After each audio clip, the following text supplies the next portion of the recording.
राम जय राम जय जय राम। रामाय रामभद्राय रामचंद्राय वेदसे रघुनाथाय नाथाय सीताया पतये नमः। श्री राम राम रघुनंदन राम राम श्री राम राम भरताग्रज राम राम है। श्री राम राम रणकरकस राम राम श्री राम राम शरणं भव राम राम। यत्र यत्र रघुनाथ कीर्तनं तत्र तत्र कृतमस्तकाञ्जलिं वास्तवादि परिपूर्णलोचनं मारुतिं नमत राक्षसान्तकं। गुरुर्ब्रह्मा गुरुर्विष्णु गुरुर्देवो महेश्वरः गुरु साक्षात् परब्रह्म तस्मै श्री गुरुवे नमः। भक्त भक्ति भगवंत गुरु चतुर नाम बपु एक, इनके पद वंदन किए नासै विघ्न अनेक। वांछा कल्पतरुभ्यश्च कृपा सिंधुभ्य एव च पतितानां पावनेभ्यो वैष्णवेभ्यो नमो नमः। बोलो श्री सीताराम जी महाराज की, श्री हनुमान जी महाराज की, श्री तुलसी महारानी की, श्री एकादशी व्रत की, एकादशी महारानी की, सत्य सनातन धर्म की, गौ माता की, भारत माता की, सब संत महापुरुषों की जय जय सीताराम, जय जय राधे श्याम, हर हर महादेव।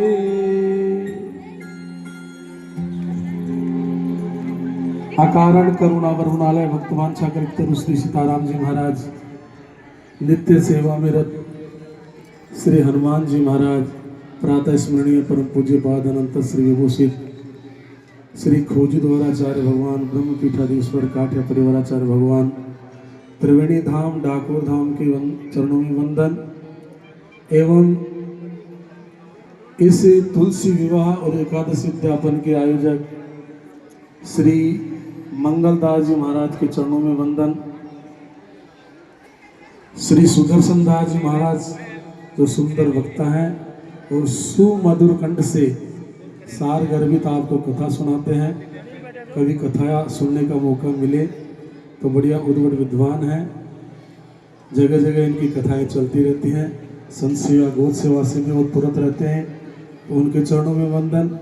और यागिक सम्राट सनातन धर्म के जितने भी अनुष्ठान, जितने भी जन्म से लेकर के मृत्यु पर्यंत जितने कार्य हैं, उन सब कार्यों में निष्णांत श्री छाजूराम जी आत्मज, बाड़ी जोड़ी रत्न श्री दिनेश जी, जो अभी तुलसी उद्यापन विवाह का जो कार्य संपन्न करवाया, आचार्य चरण आपको वंदन। इनकी टीम जो समस्त गुरुदेव हैं उनको वंदन। मेरे गुरु भ्राता श्री रामचंद्र दास जी महाराज, जहाँ मेरे गुरुदेव का जन्म हुआ था, चिमनपुरा ग्राम त्रिवेणी के पास में है, वहाँ के महंत जी महाराज एवं डाकोर धाम के अधिकारी केशव दास जी, श्याम सुंदर दास जी जो डाकोर के अधिकारी हैं, ये सब जितने भी हैं सबको सस्नेह सादर सीताराम स्मरण वंदन। और इस कार्यक्रम के आयोजक प्रयोजक माता भाई बहन सबको सिया राम में सब जग जानी, करऊं प्रणाम जोर जुग पानी। बड़े भाग्यशाली हैं हम लोग जो भारत जैसा देश हमको मिला, जहाँ पर विविधताओं में, विविध भाषाओं में, विविध परिधानों के अंदर एकत्व का दर्शन होता है। रास्ते सबके अलग हैं, लेकिन सबका लक्ष्य एक ही है। तो ये जो भागवत तुलसी विवाह और एकादशी का उद्यापन हुआ है, अब इसमें जैसे अभी मंगलदास जी महाराज बता रहे थे मेरे सदगुरुदेव भगवान के लिए कि उनका नाम नारायण, वो नारायण स्वरूप थे। तो मैं आपको बताऊं कि ये मंगलदास जी भी यथा नाम तथा गुण, ये भी मंगल की खान है। ये जहाँ रहेंगे, चाहे टोलडा में रहे, चाहे टसकोड़ा में रहे, चाहे कहीं रहे, ये जहाँ रहेंगे वहाँ मंगल ही मंगल होगा, क्योंकि इनका नाम ही मंगलदास जी है। तो ये जहाँ रहेंगे वहाँ मंगल के कार्य होते रहेंगे। एकादशी उद्यापन किया आपने। एकादशी के लिए आपको मैं बताऊं, हमारे वैष्णव का ग्रंथ है सिद्धांत, वो कौन सा, रामपटल। रामपटल में लिखा हुआ है कि एकादश्याम तो यह अन्नम, जैसे अभी मंगलदास जी बता रहे थे कि एकादशी को अन्न नहीं खाना चाहिए, और ये हकीकत बात है। इन्होंने छोटी सी उसके अंदर आपको बता दिया कि एकादशी को अन्न खाने से कितना जघन्य अपराध होता है हमसे। कोई बात नहीं, बहुत सारे साधन हैं, फल फ्रूट है, और कुछ बना लो, कुट्टू का आटा पकौड़ी बना लो, सौंफिया का हलवा बना लो, खूब खा लो, लेकिन अन्न मत खाओ उस दिन, क्योंकि अन्न के अंदर इतना बड़ा दोष होता है। तो उसमें जो उस रामपटल में लिखा हुआ एकादश्याम तो यह अन्नम, जो अगर एकादशी को कोई अन्न खाता है तो उसके लिए लिखा है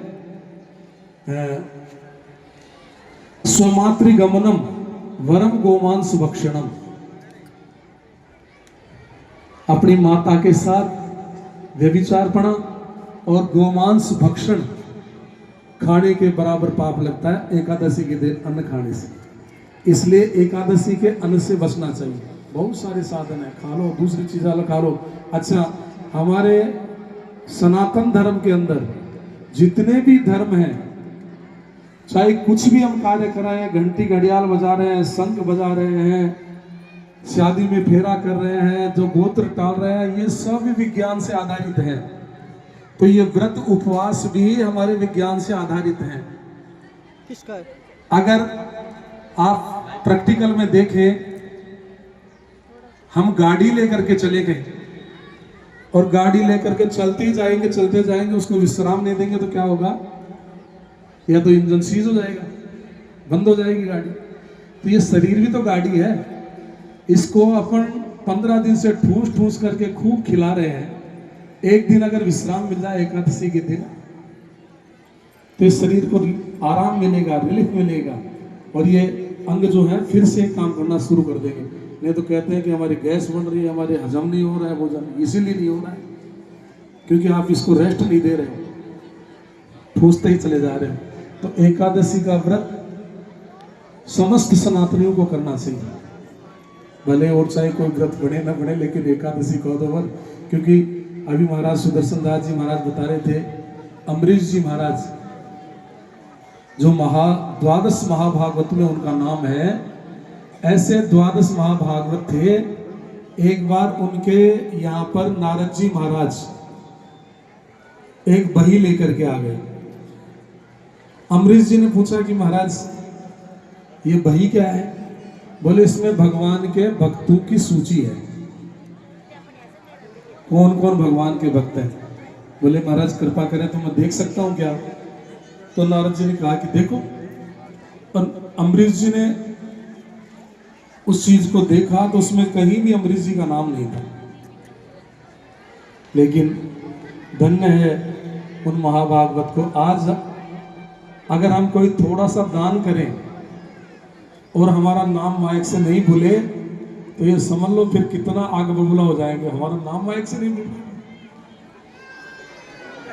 और हमारा कोई काम करें, ठाकुर जी के, हम भगवान का भजन करें, थोड़ा सा काम और थोड़ी सी कुछ विपत्ति आ जाए तो सबसे पहले हम दंड क्या देंगे? ठाकुर जी को ही छोड़ेंगे। बोले ठाकुर जी के आगे हमारा काम नहीं हुआ। नहीं, ऐसा नहीं होना चाहिए। लेकिन अम्बरीश जी महाराज से शिक्षा लेना चाहिए। अम्बरीश जी महाराज ने भाई तो बंद कर दी, नारद जी को दे दी, लेकिन खूब रोए, इतना रोए कि देखो मैं कितना पापी हूं कि आज तक मैं भगवान की भक्तों में शामिल ही नहीं हो सका। और अम्बरीश जी महाराज इतने अनन्य भक्त थे ठाकुर जी के कि राजा होते हुए ठाकुर जी की सेवा नौकर चाकरों से नहीं करवाते थे, स्वयं अपनों हाथों से सेवा करते थे। सरजू जी जाते, वहां से जल लाते, ठाकुर जी को स्नान वगैरह करवाते, भोजन खुद तैयार करते, ठाकुर जी को भोग लगाते। ये सब राजा होते हैं स्वयं करते थे। एकादशी का व्रत भी 3 दिन करते थे। 10वीं के दिन एक टाइम, एकादशी को निराहार रह करके रात्रि जागरण करते थे, और द्वादशी के दिन एक टाइम भोजन पाते थे। तो उनकी भक्ति से प्रसन्न होकर के ठाकुर जी ने 24 घंटे के लिए अपना सुदर्शन चक्र उनको दे रखा था। उनकी नगरी की, उनके राज्य की रक्षा भगवान का सुदर्शन चक्र करता था। ऐसे भगवान के भक्त थे, फिर भी उनका उस बही में नाम नहीं था। खूब रोए अमरीश। चले गए नारद जी महाराज। कुछ दिनों के बाद में फिर आए, फिर एक बही साथ में थी। तो अमरीश जी ने महाराज पूछा कि महाराज ये बही, बोले मैं जो पहले बही लेके आया था उसमें ऐसे भक्तों की सूची थी जो अहरनिश भगवान का भजन करते, और आज जो मैं बही लेके आया हूं उस बही में ऐसे भक्तों का नाम है जिसका भजन स्वयं ठाकुर जी करते हैं बोले, और ठाकुर जी दिन रात ध्यान रखते हैं। बोले महाराज ये बही मेरे को दिखाओ। तो अमरीश जी ने देखा तो सबसे ऊपर अमरीश जी का नाम है। लेकिन फिर वो पश्चाताप के खिलाने बोले देखो मैं इतना हूं नहीं, लेकिन ठाकुर जी ने मेरे को कितना मान दिया है। तो अमरीश जी महाराज से यह शिक्षा लेना चाहिए। और भक्ति से प्रसन्न होकर के कथा आती है कि कोई दूसरे राज्य की कन्या उनसे शादी करने को तैयार हो गई। अब उनके पास समय नहीं, ठाकुर जी की सेवा छोड़ करके वो जाने को तैयार नहीं। राजकुमारी ने कह दिया कि मैं शादी करूंगी तो महाराज अमरीश जी से करूंगी, नहीं तो आजीवन कुंवारी रह जाऊंगी। उसका व्रत दे करके, और अमरीश जी ने पहले राजपूतों में क्या होती थी, अपनी तलवार भेज दिया करते थे, तो अपनी खड़क भेज दिया और बोले खड़क से शादी होकर के आ गई। लेकिन वो रानी भी बड़ी विदुषी थी। रानी का महल तैयार करवा दिया गया, रानी को महल दे दिया गया। ठाकुर जी और राजा अपने दिनचर्या करते, ठाकुर जी की सेवा पूजा करते। छोटी छोटी रानी थी, उसने राजा की दिनचर्या का पता लगाया, और दिनचर्या का पता लगा करके उसने मन में भाव आया कि क्यों ना मैं ठाकुर जी की सेवा मैं ही कर दूं, मैं मेरे पति की हेल्प कर दूं। तो अमरीश जी महाराज सरजू जी स्नान करने के लिए जाया करते थे, और आवाज पड़ती थी कि महाराज स्नान करने के लिए पधार रहे हैं, और रानी पहले ही स्नान करके बैठ जाती, तैयार हो जाती थी। राजा चले जाते सरजू जी स्नान करने, और रानी का महल पास में ही था, तो रानी सीढ़ी बनवा के उसने तैयार रखा था। रानी सीढ़ी लगाती, राजा के महल में आती, नीचे आकर के और ठाकुर जी की सेवा पूजा श्रृंगार विंगार करके, और फिर आवाज लगती कि महाराज स्नान करके वापस आ रहे हैं। तो रानी फटाफट चढ़ती छत पर और अपने महल में जाकर के सीढ़ी को सरका देती। अब राजा ने आकर देखा कि यार मेरी सेवा को कौन चुरा रहा है। 1 दिन 2 दिन 3 दिन कई दिन हो गया, राजा को भी गिलानी होने लगी। एक दिन राजा ने क्या किया, आवाज लगा दी और अंदर ही रुक गए, और अंदर रुक गए। उधर से वो रानी छम छम छम कर करके नीचे आ रही थी। राजा ने पकड़ लिया कि देवी तू कौन। बोले सबसे छोटी छोटी जिसके खड़के से तलवार बेच करके आपने शादी करवाई है, मैं बोली सबसे छोटी वही है। बोले तू ऐसा क्यों करती है, मेरी सेवा क्यों चुराती है। अगर तेरे को ठाकुर जी की सेवा ही करनी है तो तू भी सेवा कर ले, बोले तू भी रख ले ठाकुर जी। बोले आपकी आज्ञा चाहती थी, क्योंकि स्त्री का गुरु पति भी होता है। तो बोले आज आपने आज्ञा दे दी तो आज से मैं ठाकुर जी की सेवा स्वयं कर लूंगी। अब रानी ठाकुर जी की सेवा स्वयं ही करना प्रारंभ कर दिया रानी ने। अब रानी अच्छे अच्छे पकवान बनाती, अच्छे अच्छे भोग लगाती। अब राजा को इतना पकवान मिठाई बनाना नहीं आता था, संत लोग भी आते थे राजा के पास में। अब धीरे धीरे क्या हुआ, रानी ने आकर्षित करना शुरू किया। सब संत महंत जितने थे राजा के पास प्रसादी पाने आते थे। धीरे धीरे धीरे रानी के महलों में जाना प्रारंभ कर दिया, क्योंकि अच्छा तो माल मिलता, अच्छी दक्षिणा मिल जाती। अब राजा को मन में हुआ कि यार आजकल साधु संत नहीं दिखाई दे रहे। बोले क्या बात हो गई। किसी ने बताया कि महाराज छोटी छोटी जो रानी है ना, आजकल साधु लोग उधर ही जाते हैं। बोले यार वो ऐसा क्या करती है। बोले महाराज अच्छा तो खाने को देती है, अच्छी दक्षिणा देती है। बोले अच्छा। तो राजा के मन में भी कौतूहल हो, और राजा ने क्या किया, अपने ठाकुर जी की सेवा पूजा की, संत का रूप धारण किया और संतों के साथ चले गए। और छोटी छोटी रानी के महल में जाकर के उन्होंने देखा कि किस भाव से वो रानी पूजा कर रही है। तल्लीनता के साथ ठाकुर जी की सेवा श्रृंगार ठाकुर जी के आगे नृत्य है, तरह तरह के पकवानों का भोग लगा रही है। अब राजा भी पंगत में बैठ करके भोजन पा ली। अब रोज रोज राजा को भी चस्का लग गया। रोज राजा जल्दी जल्दी अपनी ठाकुर जी की सेवा करता और रोज रोज वहीं चले जाता। अन्य रानी, अम्बरीश जी महाराज के बहुत सारी रानियां थी, अन्य रानियों के मन में आया, बोले आजकल यार छोटी छोटी रानी कोई जादूगरी है, बोले ये जादू कर दिया इसने, महाराज इसी के पास जाने लग गए। तो किसी ने कहा कि इस ये जादू वादू कुछ नहीं जानती है, ये तो ठाकुर जी की अनन्य भक्त है और उसकी भक्ति से प्रसन्न होकर के और राजा वहां पर रोज जाते हैं। बोले अच्छा, बोले आप भी सेवा पूजा करो, राजा आपके पास भी आएंगे। जितनी भी रानियां थी सबने ठाकुर जी की सेवा प्रारंभ कर दी। राजा सबके पास जाने लग गए और धीरे धीरे जितने भी प्रजाजन पुरजन जो भी थे, संतरी मंत्री जो भी थे, घर घर में ठाकुर जी की पूजा हो गई। आज भी आप जाकर के अयोध्या में देखेंगे तो अयोध्या के अंदर हर घर के अंदर आपको ठाकुर जी की सेवा पूजा मिलेगी, चाहे गृहस्थी हो चाहे साधु। तो इसलिए मंगलदास जी महाराज ने देखा कि कुंभ अभी हुआ है, कुंभ में सब जाएंगे नहीं जाएंगे भाई, किसी के पास पैसा हो जाएगा, किराया भी लगेगा, समय हो, आजकल समय भी नहीं है लोगों के पास, बहुत सारे मोह जंजाल जा के अंदर फंसा हुआ है। तो बोले कुंभ में नहीं जाएंगे तो इनका कल्याण कैसे होगा। तो उन्होंने ऐसा आयोजन किया, भाई आप सब लोग लाभान्वित हो जाए, क्योंकि ये तो गंगा जी गंगा त्रिवेणी नहा करके आ गए, लेकिन अगर ये अपने तक ही सीमित रह जाएं तो फिर तो हम बाबा लोग स्वार्थी हो गए फिर। क्योंकि मैंने एक पुस्तक में पढ़ा था कि अगर किसी को मंत्र दें और मंत्र लेने वाला मंत्र का जाप नहीं करे, हम किसी को जैसे गुरु बनाते हैं ना, और गुरु बना ले और फिर मंत्र का जाप नहीं करें और हमारा रास्ता बदले नहीं, हम उसी प्रकार से जीना जी रहे हैं, उदंडता कर रहे हैं, शरारत कर रहे हैं, झूठ पाखंड कर रहे हैं, तो फिर मंत्र देने वाले को उसका दशांश भोगना पड़ेगा उसको, और मंत्र देने वाले को एक गांव उजाड़ने का पाप मिलेगा। ये बात मैंने एक पुस्तक में पढ़ ली, मैंने मंत्र देना बंद कर दिया। अब ये बात मेरे गुरु महाराज के पास पहुंच गई। किसी ने कहा कि महाराज जी वो राम रतन मंत्री नहीं देता किसी। महाराज जी पूछे, बोले क्या बात हो गई।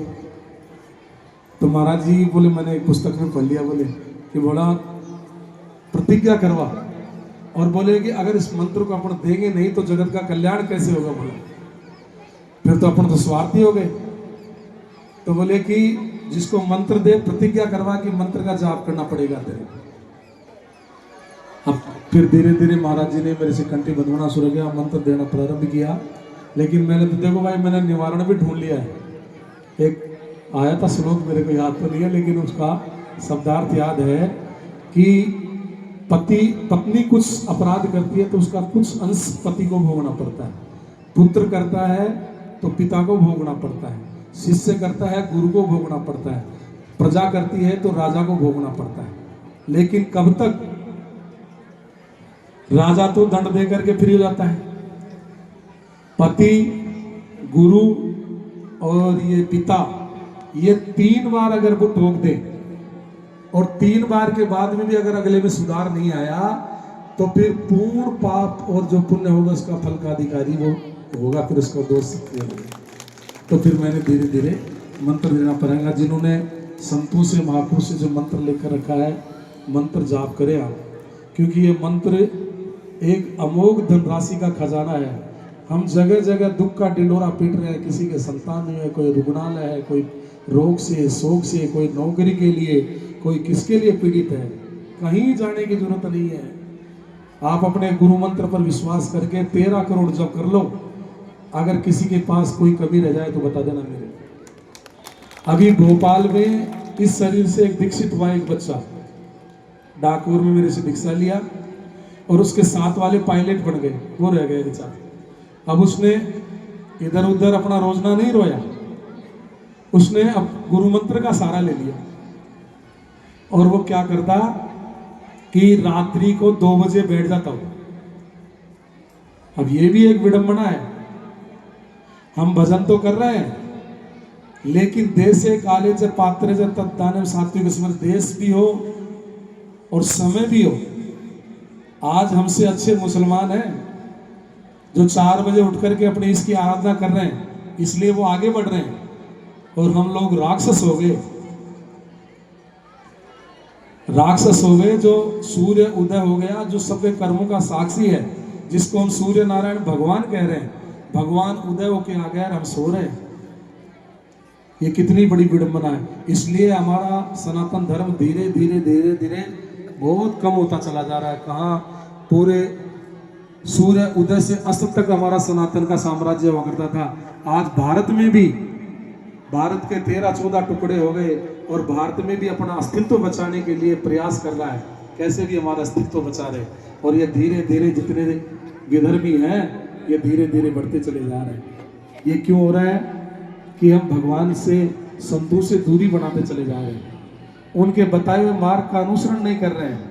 हमारे धर्म शास्त्रों में लिखा है कि ब्रह्म मुहूर्ते या निद्रा सा पुण्य क्षय कारणी, दिन में हमने सुकृत किया और ब्रह्म मुहूर्त में हम सो गए, तो राजस्थान में कहा होता है मैं ही खेलिया और मैं ही बुझाया, मैं ही सद्या कर दिया और मैं ही साफ कर दिया। बस आप ब्रह्म मुहूर्त में सो गए, सवेरे उठे नहीं, सब साफ हो गया। इसलिए जल्दी उठे, भगवान का भजन करें।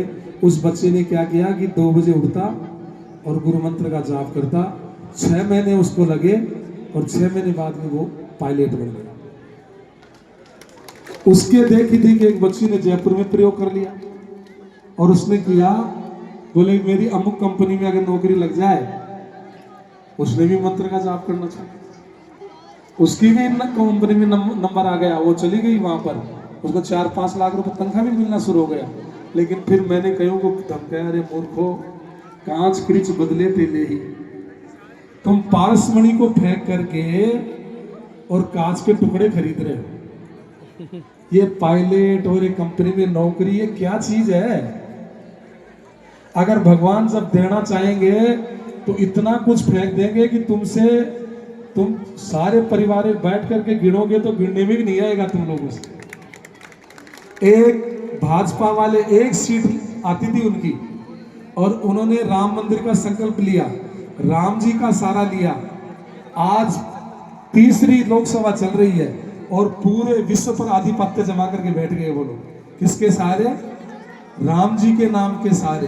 तो वो जब वहां पर जाकर के बैठ सकते हैं और हम राम जी के सारे नाम पर अगर हम नहीं बैठ सकते, क्या बैठ सकते हैं? तो इसलिए मंगलदास जी ने सोचा कि सब तीर्थ यात्रा करेंगे, नहीं करेंगे, तो इन्होंने यहीं पर आयोजन करवा दिया। ये आयोजन, ये समझ लो कि जैसे आप त्रिवेणी में नहा के आ रहे हो, उसके बराबर ही फल देने वाला है, इसमें कोई दो राय नहीं है। रामायण में लिखा है, मुद मंगल में संत समाजू, जो जग जंगम तीर्थ राजू। एक तीर्थराज वो है प्रयागराज, और एक तीर्थराज कौन है? सुदर्शन दास जी हैं, श्याम सुंदर दास जी हैं, मंगल दास जी हैं, ये भी प्रयागराज है। रामायण कह रही है, मेरी बात मत मानना आप, रामायण कह रही है कि मुद मंगल में संत समाजू, जो जग जंगम तीर्थ राजू। और जो इस तीर्थराज के अंदर ये चलता फिरता तीर्थराज है, ये घर घर जाकर के आपको स्नान करवाएगा, घर घर जाकर के आपके पापों को समाप्त करेगा। तो इस तीर्थराज में अगर कोई अवगान करेगा, गोता लगाएगा, तो उसके सब दुख ताप दारिद्र सब कुछ समाप्त हो जाएगा। तो ये मंगलदास जी महाराज जो हैं, मंगलों की खान है, इन्होंने ये आयोजन करके आप सबको, हम सबको लाभान्वित किया। मैं इनके लिए एक बार तालियों के गड़गड़ाहट के साथ स्वागत चाहता हूँ। चलो मंगलदास जी महाराज की। और इन्होंने कहा कि महाराज मेरे गुरुदेव भगवान याद करते आ जाते थे, हमको भी याद कर लो, हम भी आ जाए। इन्होंने कहा तुरंत चले आए, जबकि मेरे कुंभ के बाद में खांसी बहुत लग रही थी। और आज भी देखो, मैं जब वहां तक आया था तब तक तो खांसी थी, अभी इन्होंने क्या जादू कर दिया पता नहीं, यहाँ बैठते खांसी खत्म हो गई। तो इसलिए मैं पुनः एक बार आप सबके लिए मंगल कामना करते हुए सब संत महापुरुषों के चरणों में वंदन करते हुए और समस्त भूदेवों को वंदन करते हुए आप सबको सस्ने सीताराम स्मरण करते हुए अपने को वाणी को विराम देता हूँ। बोलो श्री सीताराम जी महाराज की जय।